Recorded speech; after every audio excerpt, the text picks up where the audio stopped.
Hello student, welcome to brain booster.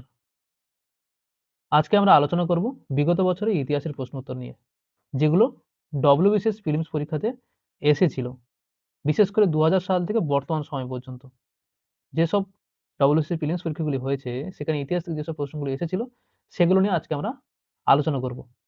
আজকে আলোচনা করব কি 2000 সালে যে ডব্লিউবিসিএস প্রিলিমস পরীক্ষা হয়েছিল, সেখানে ইতিহাস থেকে যেসব প্রশ্নগুলি এসেছিল, সেগুলো নিয়ে আজ আলোচনা করব। এরপরে আমরা পরবর্তী যেসব সালগুলোতে ডব্লিউবিসিএস প্রিলিমস পরীক্ষাগুলো হয়েছিল, সেগুলোর প্রশ্ন উত্তর নিয়ে আলোচনা করব। অলরেডি আমরা ইংলিশের উপরে ক্লাস অলরেডি 2টো ক্লাস করে নিয়েছি। তোমরা যদি না দেখে থাকো, তোমরা ক্লাসগুলো অবশ্যই দেখবে।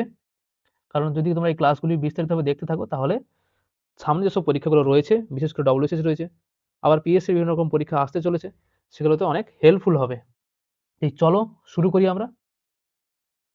প্রথম প্রশ্ন, 1876 সালে ভারতীয় জাতীয় সম্মেলনের প্রধান অধিবক্তা বা সমর্থন কে ছিলেন? কে ছিলেন? সুরেন্দ্রনাথ ব্যানার্জি। 1876 সালে 26শে জুলাই কলকাতার ভারত সভা বা ইন্ডিয়ান অ্যাসোসিয়েশন প্রতিষ্ঠিত হয়। সুরেন্দ্রনাথ ব্যানার্জি ছিলেন এই সংগঠনের প্রধান উদ্যোক্তা বা প্রাণপুরুষ। আনন্দমোহন বসু এই প্রতিষ্ঠায় তার প্রধান সহযোগী ছিলেন। চলো পরের প্রশ্ন, মাস্টারদা নামে কে পরিচিত ছিলেন? কে ছিলেন? একেবারে সহজ প্রশ্ন। Option B, Surya Sen. সূর্যকুমার সেন, যিনি পেশায় একজন স্কুল শিক্ষক ছিলেন, তিনি মাস্টারদা নামে জনপ্রিয়ভাবে পরিচিত ছিলেন। তিনি ব্রিটিশ বিরোধী স্বাধীনতা আন্দোলনের একজন প্রভাবশালী বিপ্লবী নেতা ছিলেন এবং 1930 সালে চট্টগ্রাম অস্ত্রাগার লুণ্ঠনে নেতৃত্ব দেওয়ার জন্য তিনি সর্বাধিকভাবে পরিচিত। এটা বারবার আসে যে চট্টগ্রাম অস্ত্রাগার লুণ্ঠন সম্বন্ধে নানান প্রশ্ন পরীক্ষাতে আসে। চলো পরের প্রশ্ন, কোনটি সঠিক? এদের মধ্যে কোনটি সঠিক? সঠিক উত্তর হচ্ছে অপশন এ, বোম্বাই বস্ত্র কারখানা ধর্মঘট, যেটা হয়েছিল 1924 সালে। বাকি যেগুলো রয়েছে সেগুলো যেমন প্রথমটা কি, জামশেদপুর কারখানা ধর্মঘট, যেটা কত সালে হয়েছিল? 1928 সালে। উত্তর পশ্চিম রেলওয়ে ধর্মঘট কত সালে হয়েছিল? 1924 সালে। পূর্ব ভারতের রেল ধর্মঘট কত সালে হয়েছিল? 1922 সালে। চলো পরের প্রশ্ন, ব্রিটিশ সরকার কোন সালে বঙ্গভঙ্গ প্রত্যাহার করেন? কোন সালে করেন বলো? 1911 সালে। 1905 সালে বঙ্গভঙ্গ হয়, এটি কার্জন দ্বারা বিভক্ত হয়েছিল। ঠিক আছে, 1911 সালে বঙ্গভঙ্গ বাতিল হয়ে যায় এবং দ্বিতীয় লর্ড হার্ডিঞ্জ বঙ্গভঙ্গ রদ করেছিলেন। কার সময় বঙ্গভঙ্গ রদ হয়েছিল? দ্বিতীয় লর্ড হার্ডিঞ্জের সময়। চলো 5 নম্বর প্রশ্ন, কোন কংগ্রেস সভাপতি 1942 খ্রিস্টাব্দে ক্রিপস সম্মেলন এবং সিমলাতে ওহাবেল সম্মেলনে আলোচনারত ছিলেন? কে ছিলেন বলো? Option B, Abul Kalam Azad. কংগ্রেস সভাপতি হিসেবে আবুল কালাম আজাদ ক্রিপস মিশন এবং লর্ড ওহাবেলের উভয়ের সাথে আলোচনা করেন এবং ভারত ছাড়ো প্রস্তাবটি মৌলানা আবুল কালাম আজাদ প্রণয়ন করেন।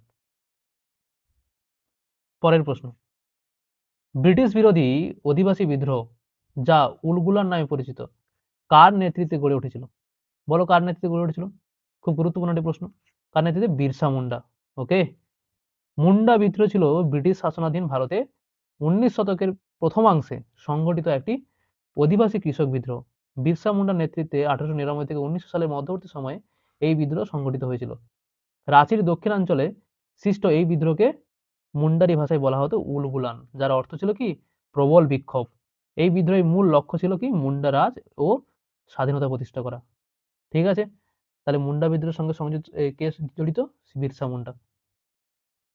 চলো পরের প্রশ্ন, নিম্নোক্তদের মধ্যে কে কখন কখনো স্বরাজ্য দলের নেতা ছিলেন না? কে ছিলেন না? আমরা জানি চিত্তরঞ্জন দাস, মতিলাল নেহরু, এরা ছিলেন। কনফিউশন করবে এই দুটো, যে এদের মধ্যে কে ছিল না।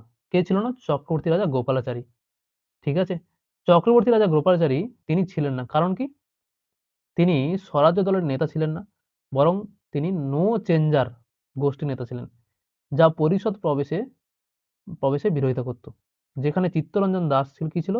সভাপতি। কার সভাপতি? স্বরাজ্য দলের। এবং মতিলাল নেহরু ছিল সাধারণ সম্পাদক স্বরাজ্য দলের। এরাই ছিল কি? স্বরাজ্য দলের প্রতিষ্ঠাতা এবং প্রধান নেতা ছিলেন। লালা লাজপত রায়ও পরে এই দলে যোগ দিয়েছিলেন। চলো পরের প্রশ্ন, 8 নম্বর প্রশ্ন, প্রথম তিরঙ্গা পতাকা উত্তোলিত হয়েছিল কোন সালে? কোন সালে হয়েছিল বলো? অপশন বি, 31শে ডিসেম্বর 1929 সালে। ঠিক আছে, এই দিনে জওহরলাল নেহরু লাহোরে রাভি নদীর তীরে এই পতাকা উত্তোলন করেন এবং পূর্ণ স্বরাজ অর্জনের অঙ্গীকার ঘোষণা করেন। 1931 সালে আমাদের জাতীয় পতাকা হিসেবে ত্রিবর্ণ রঞ্জিত পতাকা গ্রহণের জন্য একটি প্রস্তাব পাস করা হয়েছিল। 1947 সালে 22শে জুলাই গণপরিষদ জাতীয় পতাকা গ্রহণ করেছিল। ভারতের জাতীয় পতাকার আকৃতি আয়তাকার হবে এবং এই পতাকা দৈর্ঘ্য এবং প্রস্থের অনুপাত কত? 3:2। এগুলো নিয়ে কিন্তু পরীক্ষার প্রশ্ন, নানা ধরনের প্রশ্ন আসে। যদি আমরা প্রশ্নের সঙ্গে সঙ্গে বিস্তারিত ব্যাখ্যা সমেত উত্তর আমরা যদি করি এবং পড়ি, তাহলে কিন্তু বিভিন্ন পরীক্ষাতে কিন্তু সেগুলো হেল্পফুল হবে। হয়তো এই প্রশ্নটা আসবে না, কিন্তু এই প্রশ্নের ব্যাখ্যা পড়লে এখান থেকে অনেক প্রশ্ন আসতে পারে। চলো পরের প্রশ্ন। রানী গাই দিন লিউ ব্রিটিশদের বিরুদ্ধে একজন বিদ্রোহী নেত্রী ছিলেন। তিনি ছিলেন কোথাকার বাসিন্দা? কোথাকার? মণিপুরের। রানী গাই দিন লিউ ছিলেন একজন রোংমেয় নাগা আধ্যাত্মিক এবং রাজনৈতিক নেতা, যিনি ভারতে ব্রিটিশ শাসনের বিরুদ্ধে বিদ্রোহে নেতৃত্ব দেন। আন্দোলনটি পরবর্তীতে মণিপুর এবং পার্শ্ববর্তী নাগা এলাকা থেকে ব্রিটিশদের তাড়ানোর জন্য একটি রাজনৈতিক আন্দোলনে পরিণত হয়। পরের প্রশ্ন, 10 নম্বর প্রশ্ন। All India trade union Congress প্রতিষ্ঠিত হয়েছিল কত সালে? খুব গুরুত্বপূর্ণ প্রশ্ন, পরীক্ষা বারবার আসে এটা। কত সালে? 1920 সালে।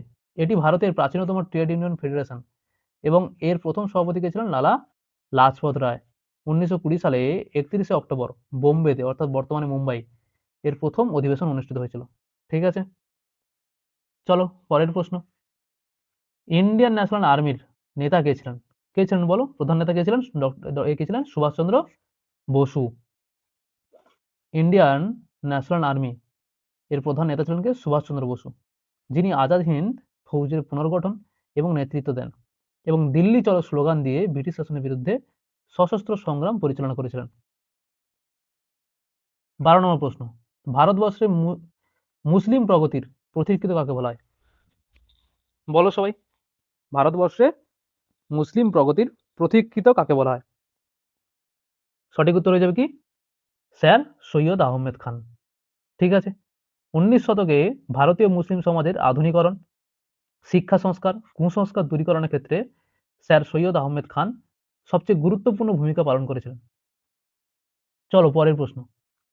নিম্নলিখিত ব্যক্তিদের মধ্যে কে প্রথম 1857 সালে বিদ্রোহে পতাকা উত্তোলন করেছিলেন? 1857 সালে কি হয়েছিল? মহাবিদ্রোহ হয়েছিল। কে প্রথম পতাকা উত্তোলন করেছিলেন বলো? মঙ্গল পান্ডে। ঠিক আছে। মঙ্গল পান্ডে ছিলেন একজন সৈনিক, যিনি ভারতে 1857 সালের বিপ্লবের পতাকাবাহী ছিলেন। তিনি 34তম বেঙ্গল নেটিভ ইনফ্যান্ট্রি রেজিমেন্টের একজন সিপাহী ছিলেন। ব্যারাকপুরে মঙ্গল পান্ডে বিপ্লব শুরু করেছিলেন। 29শে মার্চ 1857 সালে মঙ্গল পান্ডেকে ব্যারাকপুরে তার অফিসারদের উপর হামলার দায়ে ফাঁসি দেওয়া হয়েছিল। ঠিক আছে, এটা পরীক্ষা বারবার আসে। 1857 সালে মহাবিদ্রোহের সময় কানপুরে বিদ্রোহীদের নেতৃত্ব কে দিয়েছিলেন? নানা সাহেব। মহাবিদ্রোহ থেকে নানান ধরনের প্রশ্ন আসে। আমরা ইতিহাসের উপর ডিটেলস ক্লাস করছি বিস্তারিতভাবে, সেই ক্লাসগুলো তোমরা মন দিয়ে করবে। সেগুলোও করলে কিন্তু তোমরা এই যে ডিটেলস উত্তরগুলো বা প্রশ্ন উত্তরগুলো তোমরা অবশ্যই সহজে করতে পারবে। পরের প্রশ্ন। কোন আইন কালো আইন নামে পরিচিত? কোন আইন বলো? Rowlatt act 1919। 1919 সালে ব্রিটিশ সরকার দ্বারা পাস হওয়া রাওলাট আইনকে ভারতীয় নেতৃবৃন্দ এবং মহাত্মা গান্ধী কালো আইন বা ব্ল্যাক অ্যাক্ট নামে অভিহিত করেছিলেন। চলো পরের প্রশ্ন। ভারত ছাড়া আন্দোলন শুরু হয়েছিল কবে? কবে হয়েছিল? আগস্ট মাসে 1942 সালে। ঠিক আছে। 1942 সালে 8ই আগস্ট বোম্বাই, অর্থাৎ বর্তমান মুম্বাই, গোয়ালিয়র ট্যাঙ্ক ময়দানে নিখিল ভারত কংগ্রেস কমিটির অধিবেশনে এই ঐতিহাসিক প্রস্তাবটি গৃহীত হয়। মহাত্মা গান্ধী এই আন্দোলনের ডাক দেন এবং তার বিখ্যাত স্লোগান করেঙ্গে ইয়ে মরেঙ্গে তিনি প্রদান করেছিলেন। যেহেতু এই আন্দোলন আগস্ট মাসে শুরু হয়েছিল, তাই একে ইতিহাসে আগস্ট আন্দোলন বা আগস্ট বিপ্লবও বলা হয়ে থাকে। ঠিক আছে। পরের প্রশ্ন। রামকৃষ্ণ মিশন কবে প্রতিষ্ঠিত হয়েছিল? বলো কবে প্রতিষ্ঠিত হয়েছিল? 1897 সালে। 1897 সালে মে মাসে রামকৃষ্ণ পরমহংসদেবের প্রধান শিষ্য কে ছিল? স্বামী বিবেকানন্দ। তিনি রামকৃষ্ণ মিশন প্রতিষ্ঠা করেছিলেন। আরো কিছু গুরুত্বপূর্ণ তথ্য। পুলিন বিহারী দাস 1905 সালে ঢাকা অনুশীলন সমিতি, এর পরীক্ষা বারবার আসে, স্থাপন করেছিলেন। ভারতীয় জাতীয় কংগ্রেস 1885 সালে অ্যালান অক্টোভিয়ান হিউমের দ্বারা প্রতিষ্ঠিত হয়েছিল। চলো পরের প্রশ্ন, আত্মীয় সভা কে প্রতিষ্ঠা করেছিল? কে করেছিল বলো? রাজা রামমোহন রায়। কত সালে? 1815 সালে রাজা রামমোহন রায় আত্মীয় সভা গঠন করেছিলেন। এটি ছিল একটি দার্শনিক আলোচনার বৃত্ত। সভার মূল উদ্দেশ্য ছিল একেশ্বরবাদী হিন্দু বেদান্তবাদ সম্পর্কে আলোচনা এবং বিতর্ক ও অধিবেশন পরিচালনা করা। এটি সমাজে সামাজিক ও ধর্মীয় সংস্কারের জন্য গঠিত হয়েছিল। তিনি ব্রাহ্ম সমাজের প্রতিষ্ঠা করেছিলেন। সতীদাহ প্রথা বিলুপ্ত করতে তিনি মুখ্য ভূমিকা পালন করেছিলেন। মোগল সম্রাট দ্বিতীয় আকবর তাকে রাজা উপাধি দিয়েছিলেন। তাকে বাংলার নবজাগরণের জনক হিসেবে বিবেচনা করা হয়। এই প্রশ্নগুলো কিন্তু বা এই তথ্যগুলো কিন্তু পরীক্ষা বারবার আসে যে কে রাজা রামমোহন রায়কে রাজা উপাধি দিয়েছিলেন, কাকে বাংলার নবজাগরণের জনক বলা হয়, এগুলো কিন্তু পরীক্ষা আসে। চলো 18 নম্বর প্রশ্ন, বাংলা ভাষার প্রথম সংবাদপত্র কোনটি? কোনটি বলো? সমাচার দর্পণ। সমাচার দর্পণ যা 1818 সালের 23শে মে শ্রীরামপুর মিশন থেকে জন ক্লার্ক মাসম্যানের সম্পাদনায় প্রকাশিত হয়েছিল। এটি ছিল প্রথম বাংলা সাপ্তাহিক, যদিও বাঙ্গাল গ্যাজেট বা বেঙ্গল গ্যাজেট ছিল বাঙালির দ্বারা পরিচালিত প্রথম পত্রিকা। এটি সমাচার দর্পণের পরে প্রকাশিত হয়েছিল। সংবাদ প্রভাকর ছিল কি? ঈশ্বরচন্দ্র গুপ্ত কর্তৃক প্রতিষ্ঠিত একটি দৈনিক বাংলা সংবাদপত্র। 1831 সালে এটি সাপ্তাহিক সংবাদপত্র হিসেবে এটি চালু হয়। 8 বছর পর 1839 সালে এটি একটি দৈনিক সংবাদপত্রে রূপান্তরিত হয়। এটি বাংলা ভাষায় প্রকাশিত প্রথম দৈনিক সংবাদপত্র। ঠিক আছে, চলো 19 নম্বর প্রশ্ন, কলকাতায় এসাইটিক সোসাইটি কে প্রতিষ্ঠা করেছিল? কে করেছিল বলো? সঠিক উত্তর হবে কি? William Jones. উইলিয়াম জোন্স, যিনি 1784 সালে 15 জানুয়ারি এটি প্রতিষ্ঠা করে প্রাচ্য গবেষণা এবং এশিয়ার ইতিহাস, শিল্পকলা এবং সাহিত্য অধ্যয়নের উদ্দেশ্যে, যার পৃষ্ঠপোষকতা করেন কে? তৎকালীন গভর্নর জেনারেল কে? Warren Hastings. চলো পরের প্রশ্ন, দস্তক কি? খুব সহজ প্রশ্ন। কি? বিনা শুল্কে বাণিজ্য করা ছাড়পত্র। 1717 সালে মুঘল সম্রাট ফারুকসিয়ার ইস্ট ইন্ডিয়া কোম্পানিকে একটি রাজকীয় ফরমান দেন। এই ফরমান অনুযায়ী কোম্পানিকে বার্ষিক মাত্র 3000 টাকার বিনিময়ে বাংলায় বিনা শুল্কে বাণিজ্য করার অনুমতি দেওয়া হয়। এই বাণিজ্যের অনুমতিপত্রটি ছিল কি? দস্তক। কোম্পানি কর্মচারীরা নিজেদের ব্যক্তিগত বাণিজ্যের ক্ষেত্রে এই দস্তক ব্যবহার শুরু করে, যা বাংলা নবাবদের, বিশেষ করে আলীবর্দী খাঁ এবং সিরাজউদ্দৌলা সঙ্গে ইংরেজদের বিরোধিতা হয়ে দাঁড়ায়। পরে তাদের মধ্যে ঝামেলা তৈরি হয় এই দস্তক নিয়ে, কারণ তারা অপব্যবহার করেছিল এই দস্তকের। চলো পরের প্রশ্ন, 21 নম্বর প্রশ্ন, ভারতের হিন্দু পাদশাহীকে কার্যকর করতে চেয়েছিলেন কে? কে চেয়েছিলেন? প্রথম বাজিরাও। মারাঠা পেশওয়াদের মধ্যে সর্বশ্রেষ্ঠ যোদ্ধা হিসেবে পরিচিত ছিল প্রথম বাজিরাও। ভারতে হিন্দু সাম্রাজ্য, হিন্দু পাদশাহী প্রতিষ্ঠার আদর্শ গ্রহণ করেছিলেন তিনি। ঠিক আছে, চলো পরের প্রশ্ন, 22 নম্বর প্রশ্ন, কে অন্ধ কবিতার পিতামহ নামে পরিচিত? কে ছিল? পেড্ডন।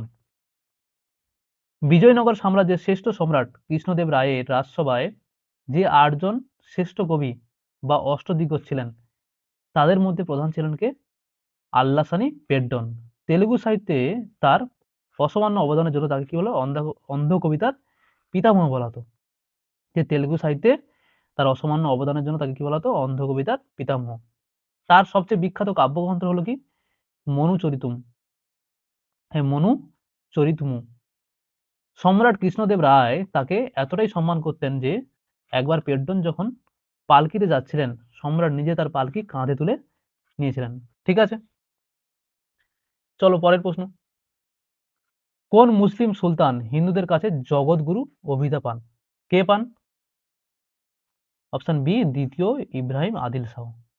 ঠিক আছে, বিজাপুরের সুলতান দ্বিতীয় ইব্রাহিম আদিল শাহ তার উদার ধর্মীয় নীতি এবং প্রজাদের প্রতি দয়ার জন্য হিন্দুদের কাছে জগৎগুরু বা জগৎগুরু বাদশাহ নামে পরিচিত ছিলেন। আরো কিছু বিশেষ তথ্য আমরা জেনে নিই আকবর সম্বন্ধে। মুঘল সম্রাট আকবর তার উদার নীতির জন্য সুইলি কুল বা সুলহ কুল, মানে সবার সাথে শান্তি প্রবর্তন করেছিলেন। কিন্তু জগৎগুরু উপাধিটি বিশেষভাবে ইব্রাহিম আদিল শাহের সঙ্গে যুক্ত।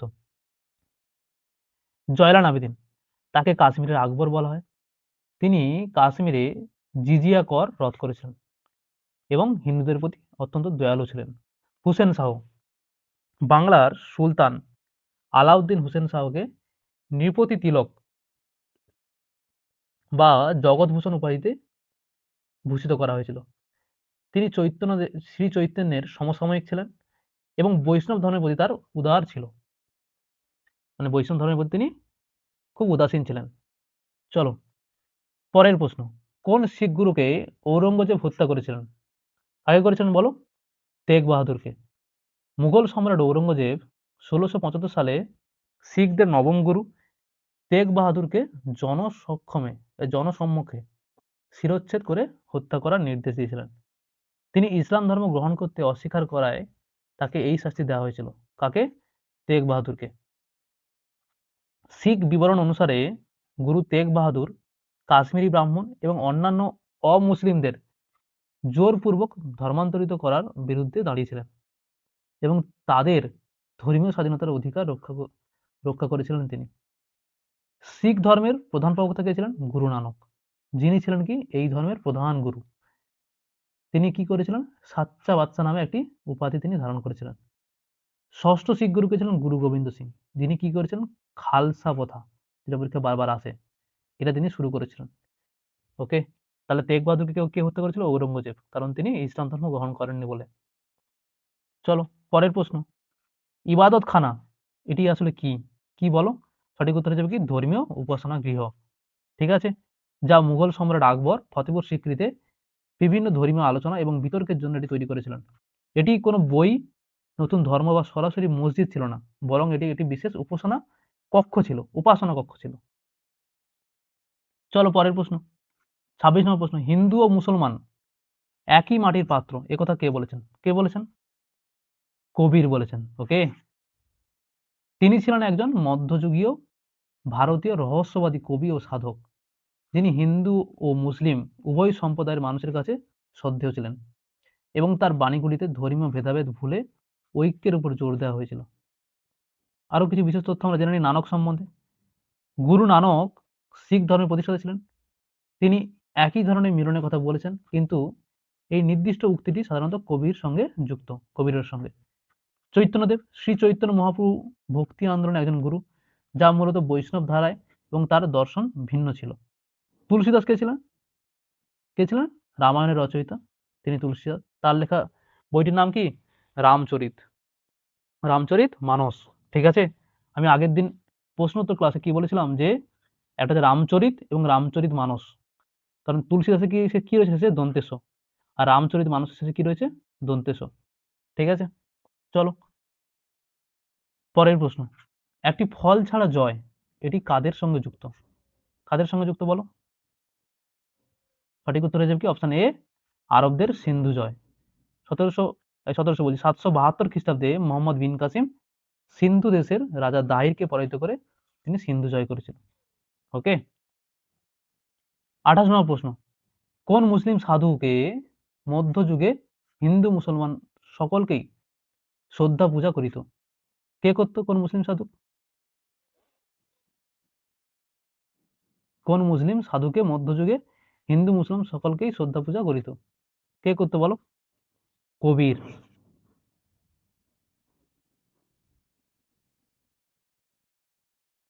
মধ্যযুগে ভারতের সাম্প্রদায়িক সম্প্রীতি এক উজ্জ্বল নক্ষত্র ছিল সন্ত কবির। যদিও তিনি মুসলিম জোলা তাঁতি পরিবারে লালিত পালিত হয়েছিলেন, কিন্তু তার আধ্যাত্মিক দর্শনে হিন্দু ও মুসলিম উভয় ধর্মের মূল সত্যের মেলবন্ধন ঘটেছিল। ঠিক আছে, চলো 29 নম্বর প্রশ্ন, সুলতানি যুগের আকবর কাকে বলা হয়? কাকে বলা হয় বলো? ফিরোজ শাহ তুগলককে বলা হয়। ঠিক আছে, এই প্রশ্নটি বারবার পরীক্ষা আসে। কাশ্মীরে আকবর কাকে বলা হয়? জয়লাল আবেদিন, একটু আমরা জেনেছি। বাংলার আকবর কাকে বলা হয়? হোসেন শাহকে। ইলতুৎমিশ, তাকে দিল্লি সুলতানের কি প্রকৃত প্রতিষ্ঠাতা বলা হয়, দিল্লি সুলতানের প্রকৃত প্রতিষ্ঠাতা বলা হয়। তিনি কি করেছিলেন? ইকতা প্রথা চালু করেছিলেন। ওকে, আর আলাউদ্দিন খলজি কি করেছিল? তিনি তার কঠোর বাজার দর নিয়ন্ত্রণ নীতি এবং সামরিক সংস্কারের জন্য তিনি পরিচিত। এবং গিয়াসউদ্দিন বলবন, যিনি কি জিল ইলাহি, ঈশ্বরের ছায়া উপাধি নিয়েছিলেন এবং রাজ দরবারে সিজদা এবং পাইবস প্রথা চালু করেছিল। ওকে, এগুলো খুব কিন্তু গুরুত্বপূর্ণ, এগুলো তোমরা মন দিয়ে পড়বে এগুলো।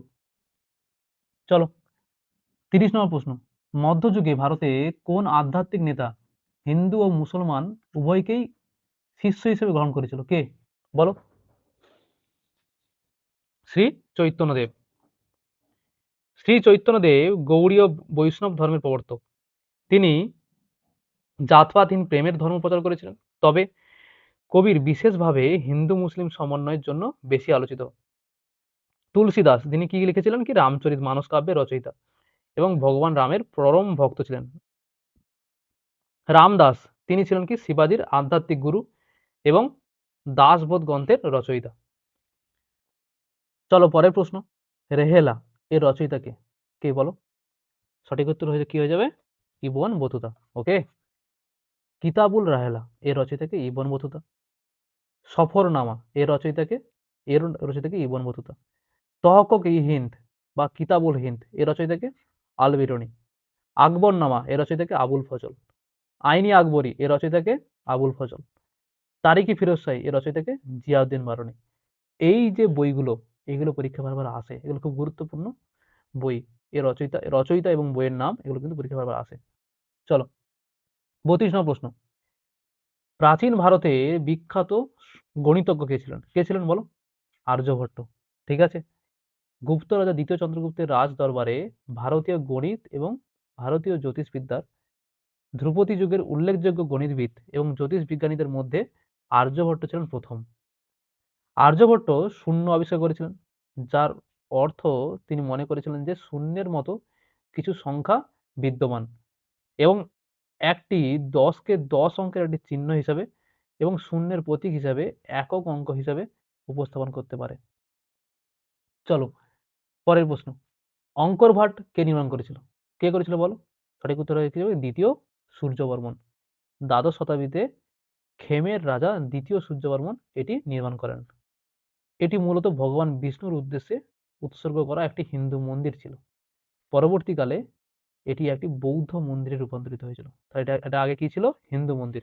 পরবর্তীকালে এটি বৌদ্ধ মন্দিরে রূপান্তরিত হয়েছিল। এটি বর্তমান কম্বোডিয়া দেশে অবস্থিত।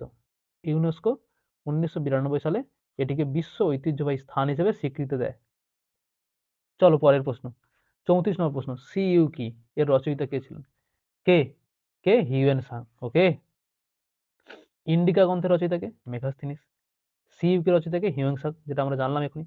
আর ফু কুও কি এর রচয়িতা কি? ফাইহেন। এরও শেষে ফ রয়েছে, এরও প্রথমে ফ রয়েছে। এভাবে মনে রাখবে যে ফুকো কিং কার রচয়িতা, কার লেখা? সেটা হচ্ছে ফাইহেনের। আর সিইউ কি তাহলে কি? হিউয়েন সাং এর লেখা। চলো পরের প্রশ্ন। শকাব্দ শুরু হয় কোন সালে? কোন সালে? অপশন এ 78 সালে শুরু হয়েছিল শকাব্দ। কুষাণ বংশের সর্বশ্রেষ্ঠ সম্রাট কনিষ্ক তার সিংহাসন আরোহণ উপলক্ষে এই অব্দ বা সাল গণনা শুরু করেন। এটি 78 খ্রিস্টাব্দে শুরু হয়েছিল। 1957 সালে ভারত সরকার এই শকাব্দকে ভারতের জাতীয় ক্যালেন্ডার হিসেবে গ্রহণ করেছিল। কনিষ্কের রাজধানী কোথায় ছিল? পুরুষপুর, বর্তমান পেশোয়ায়। এবং দ্বিতীয় একটা রাজধানী ছিল তার কি ছিল? মথুরা। কনিষ্ক অশ্ব ঘোষের কাছে বৌদ্ধ ধর্মে দীক্ষা লাভ করেছিল। চলো পরের প্রশ্ন। 36 নম্বর প্রশ্ন। এলাহাবাদ স্তম্ভ বা এলাহাবাদ প্রশস্তি এই শিলালিপিটি কার দ্বারা লেখা হয়েছিল? কে লিখেছিল বলো? হরিসেন। হরিসেন কে ছিল বলো? এলাহাবাদ স্তম্ভ শিলালিপিটি সমুদ্রগুপ্তের সভাকবি ও মন্ত্রী হরিসেন দ্বারা সংস্কৃত ভাষায় রচিত হয়েছিল। এটি সমুদ্রগুপ্তের সামরিক বিজয় এবং সাম্রাজ্যের বিস্তার এবং তার কবিসুলভ গুণের প্রশংসা করেন, যেখানে তাকে কবিরাজ উপাধি দেওয়া হয়েছিল। এই শিলালিপিটি অশোকের একটি স্তম্ভে খোদাই করা হয়েছিল। চলো পরের প্রশ্ন। ইন্ডিকা গ্রন্থের রচয়িতা কে? বলো কে? খুব সহজ প্রশ্ন, পরীক্ষা বারবার আসে। কে? মেগাস্থিনিস। মেগাস্থিনিস হেলেনীয় সময়কালে একজন প্রাচীন গ্রিক কূটনৈতিক এবং অন্বেষক ছিলেন। তিনি তার ইন্ডিকা গ্রন্থে ভারতের বর্ণনা দিয়েছিলেন। মেগাস্থিনিস প্রথম সেলুকাস নিকেটরের দরবারে পণ্ডিত এবং কূটনীতিক ছিলেন। সেলুকাস নিকেটর কি করেছিল? তাকে তার দূত হিসাবে কি করেছিল? তার দূত হিসাবে মেগাস্থিনিসকে খ্রিস্টপূর্ব 300 অব্দে পাটনার চন্দ্রগুপ্ত মৌর্যের দরবারে প্রেরণ করেছিল। মেগাস্থিনিসের রচনা ইন্ডিকা 2300 বছর আগে ভারতের জন্য সেরা পরিচায়ক বিবরণী। ওকে। মেগাস্থিনিস ভারতকে কি বলেছিল? চতুর্ভুজ হিসেবে বর্ণনা করেছে, যে ঋতুর সময়, দীর্ঘ নদী, বিশাল পাহাড়, যা আমাদের দেশের একটি খুব সঠিক বর্ণনা।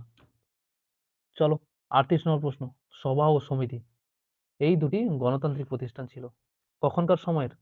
বলো সঠিক উত্তর কি হবে? ঋগ্বেদের আর্যদের। ঠিক আছে।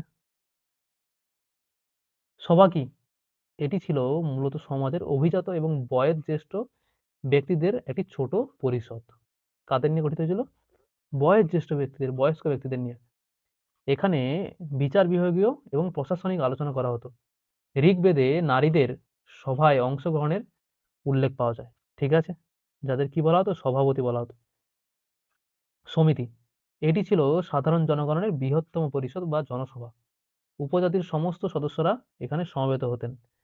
রাজার নির্বাচন এবং পুনর্বিন্যাসের মতো গুরুত্বপূর্ণ সিদ্ধান্ত এখানে নেওয়া হতো। ঠিক আছে, তাহলে সমিতি কি ছিল? সাধারণ মানুষ নিয়ে গঠিত। আর কি জানো আমরা? অথর্ববেদে সভা সমিতিকে কি বলা হতো? প্রজাপতির দুই কন্যা হিসেবে অভিহিত করা হতো। ঠিক আছে, চলো পরের প্রশ্ন, 39 নম্বর প্রশ্ন, প্রাচীন ভারতের প্রথম ঐতিহাসিক সম্রাট কাকে বলা হতো? বলো কাকে বলা হতো? চন্দ্রগুপ্ত মৌর্যকে। কেন বলা হতো? চন্দ্রগুপ্ত মৌর্যকে প্রথম ঐতিহাসিক সম্রাট বলা হয় কারণ তার সময়কাল থেকে ভারতে ইতিহাসে একটি সুনির্দিষ্ট এবং ধারাবাহিক কালক্রমিক বা কালানুক্রমিক বিবরণ পাওয়া যায়।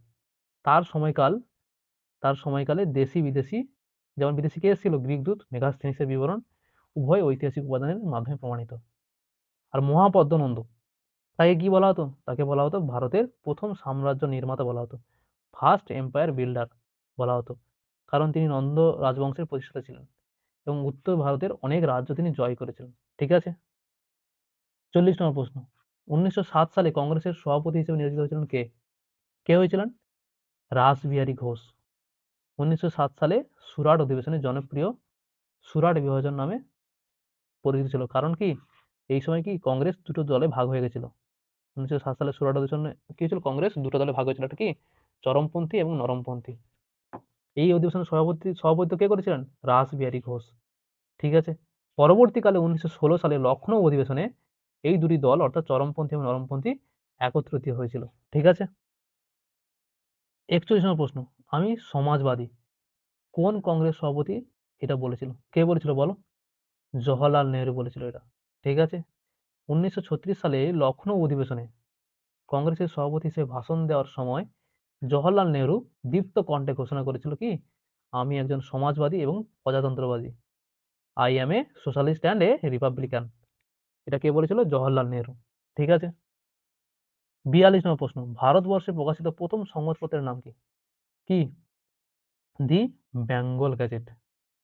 ঠিক আছে, হিক্স বেঙ্গল গ্যাজেট ছিল ভারতীয় উপমহাদেশে প্রকাশিত প্রথম ইংরেজি ভাষায় প্রকাশিত সংবাদপত্র। ঠিক আছে, 1980 সালে আইরিশম্যান জেমস অগাস্টাস হিকি তৎকালীন ব্রিটিশ ভারতে কি রাজধানী কলকাতায় এটি প্রতিষ্ঠা করেছিল। ঠিক আছে, জেমস অগাস্টাস হিকি ছিলেন কি একজন আইরিশ ব্যক্তি, যিনি ভারতে প্রথম মুদ্রিত সংবাদপত্র হিকিস বেঙ্গল গ্যাজেট চালু করেছিলেন। বেঙ্গল গ্যাজেট প্রতিযোগিতার সামনে টিকতে পারেনি এবং শীঘ্রই এটি বন্ধ হয়ে যায়। কত সালে? 1782 সালে 23শে মার্চ এটির প্রকাশনা বন্ধ হয়ে গেছিল। এই ছিল টোটাল 42টি প্রশ্ন। ওকে, যেটা কবে এসেছিল? ডব্লিউবিসিএস ডব্লিউবিসিএস প্রিলিমস 2000 সালে যে ডব্লিউবিসিএস প্রিলিমস পরীক্ষা হয়েছিল সেখানে ইতিহাস থেকে এই টোটাল 42টি প্রশ্ন এসেছিল। তোমরা প্রশ্নগুলি মন দিয়ে দেখবে, ডিটেলসে পড়বে। ক্লাসটি শেষ হলে আমি তার পিডিএফ টেলিগ্রাম গ্রুপে দিয়ে দেবো, তোমরা ডিটেলসে বিস্তারিতভাবে আরেকবার দেখে নেবে, দরকার হলে খাতায় নোট করে নেবে। এইভাবে ডিটেলস ক্লাস করে তোমরা পড়তে থাকো। আমি এইভাবে প্রিভিয়াস ইয়ারের সমস্ত ক্লাস করিয়ে দেবো। সকলকে অসংখ্য ধন্যবাদ। ঠিক আছে, তোমরা মন দিয়ে পড়াশোনা করো, ভালো থাকো সবাই।